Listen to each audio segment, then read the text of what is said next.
What's up, y'all? I hope everybody is good. Let's go ahead and slide on this video. And I want to talk about Miss Anita Grayson, the 75-year-old woman who unfortunately lost her life on May 13th following a physical altercation with an employee at a Tim Hortons in Fort Wayne, Indiana.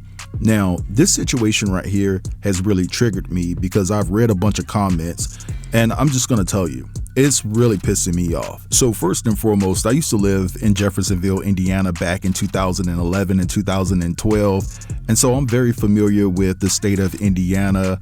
Just right off the top of my head, I'm going to say that Fort Wayne, Indiana is about a 3-hour drive from Jeffersonville. But anyway, I have a friend named Anthony who still resides in Jeffersonville, and I reached out to him to get the buzz of what people are saying. Now, Anthony conveyed to me that there's a lot of chit chatter that Miss Anita was called ninja several times during the altercation, and that's what really took the altercation to the next level. Now, allegedly, the employees were already being snarky to Miss Grayson when she was placing her order in the drive-thru. So of course, when Miss Grayson came in to confront them about the order, she confronted them about how she was being talked to. Now, as you can see in the video right here, Anita confronts the 17-year-old.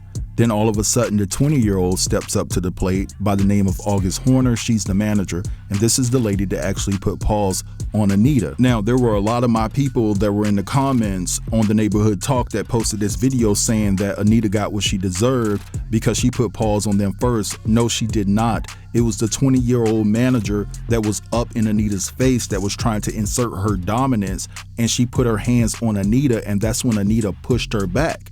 And Anita was justified to push her back. And it's just poor training because the employees should never be that close to a customer in the first place. Now let's watch it again because I'm not going to play where Miss Anita got pause put on her. I think that would be totally ignorant for my platform, but here it is. Let's watch it again. So here we have the manager talking to Anita, all up in Anita's face. The 17-year-old employee is still talking junk to Anita standing behind the manager. The manager does not tell the employee to get lost somewhere, go to the bathroom, get away, right?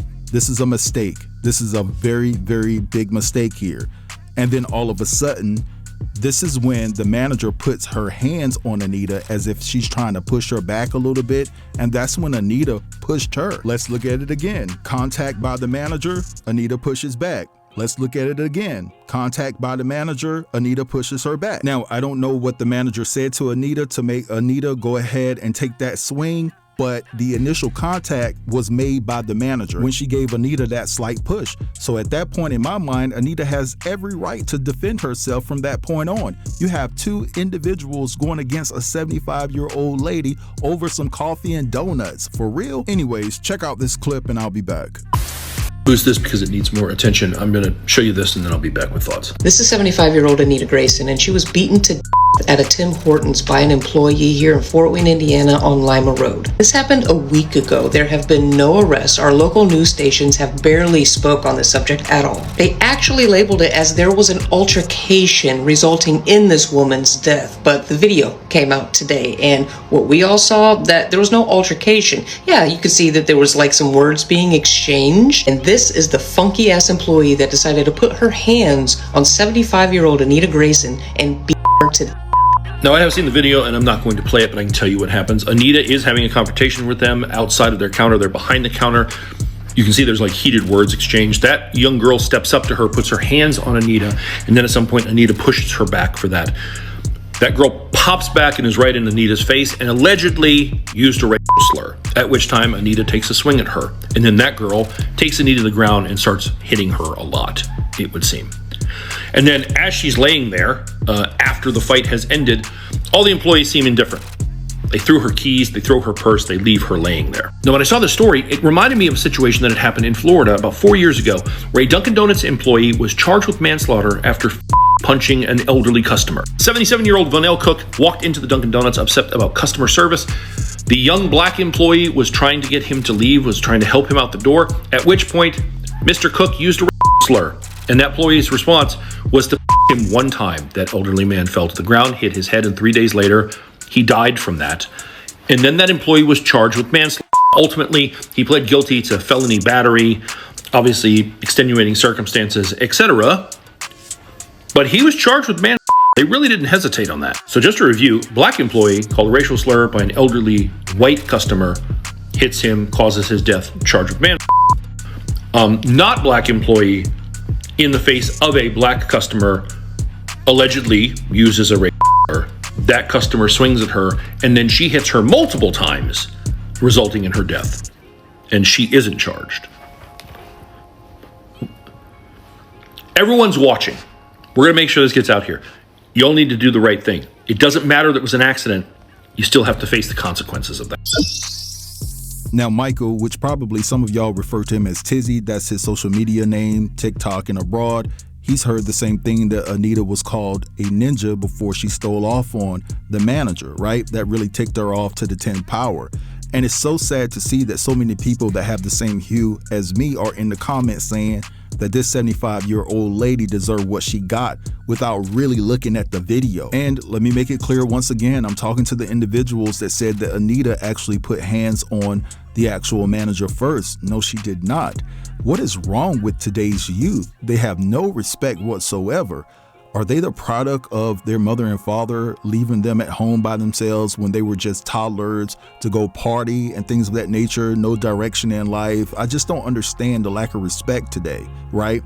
Because today's parents are not yesterday's parents, if you get what I'm saying. And again, let me reiterate, I'm not talking about all parents, I'm talking about some. But anyway, let's check out what Anita's daughter had to say about the situation, and then I'll be back. We have an important follow-up to a story we've been covering this week about an elderly Fort Wayne woman who died after a fight at a local restaurant. The woman's daughter posted surveillance video on social media earlier this week. Many people were outraged by what they saw. As 21 Alive senior reporter Tom Powell explains, police have now released a video and timeline of what they say happened inside. Well, Linda and Heather, Fort Wayne Mayor Sharon Tucker says she hopes the video and information that police released from inside the Tim Hortons near Coliseum will, quote, alleviate the uneasiness that many felt after seeing the video online. Will that be the case? I can tell you the woman's family members are still angry tonight. My mother was wronged in the worst way. 75-year-old Anita Grayson's daughter says her mother's death last Wednesday left her angry and frustrated with a lot of questions. I lost the matriarch of my family. Police say they responded to an altercation at this Tim Hortons around 8 in the morning, finding Grayson unresponsive. She was later pronounced dead. I just called out to God, like, we need to see it. I have to see that. Please show me, because I need to at least know how, why, what. She says an anonymous person texted this video from inside to another family member. She posted it online. Others reposted, calling for arrests and protests. You should not enter a coffee shop for a coffee and a donut and come out unalived. That is diabolical. Police are now releasing the surveillance video and a narrative of what they say happened. Police say Grayson came inside the restaurant to complain about a drive-through order. They say Grayson, quote, berated a teenage employee. They say a 20-year-old employee stepped in and told Grayson to leave. Police say the older employee tried to block Grayson from getting to the teen, but Grayson responded by forcefully shoving her backward and striking her in the face. Police say the worker, quote, moved toward Grayson, swinging her arms in an attempt to strike her. Police say Grayson scratched the employee's face, knocked off her glasses, and pulled out a chunk of her hair. In the video Grayson's daughter released, we see her get up and walk around for a while before it ends. Police say an employee gave her a cup of water, but by the time officers arrived, Grayson was unresponsive. It could have been your mother. Grayson's daughter is not satisfied. She says her mom should still be alive today, and she's calling for more action. That's the elderly lady. That's not how we treat our senior citizens. We be careful with them. We make sure that they're all right. We don't jump on them and attack them and scare them to death.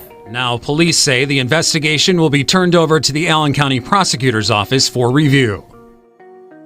And the family shares their mom had been seeing a doctor for a chronic heart condition. In their release, police say they understand the public concern, but also say the initial video posted by Grayson's daughter caused a, quote, dangerously false narrative to spread. Well, family members called us after the FWPD released the details of their investigation. They still do not believe the police narrative and maintain their calls for protests. All right, so we just saw the news segment, and this is just incredibly sad to me. And another thing that is sad is the fact that Tawanda Grayson, Anita's daughter, set up a GoFundMe, and as of this morning when I checked it, out of $12,000 that she's asking for, she's only raised $5,027. Now, don't get me wrong, I'm not trying to pocket watch here, and I know that some of us are struggling financially, but I just feel like we don't step behind ours like other people step behind theirs, if you get what I'm saying. But anyway, I'm gonna let this go right here. I want you guys to feel free to drop down in the comments and leave your thoughts. I want you guys to have a beautiful day and a fantastic weekend.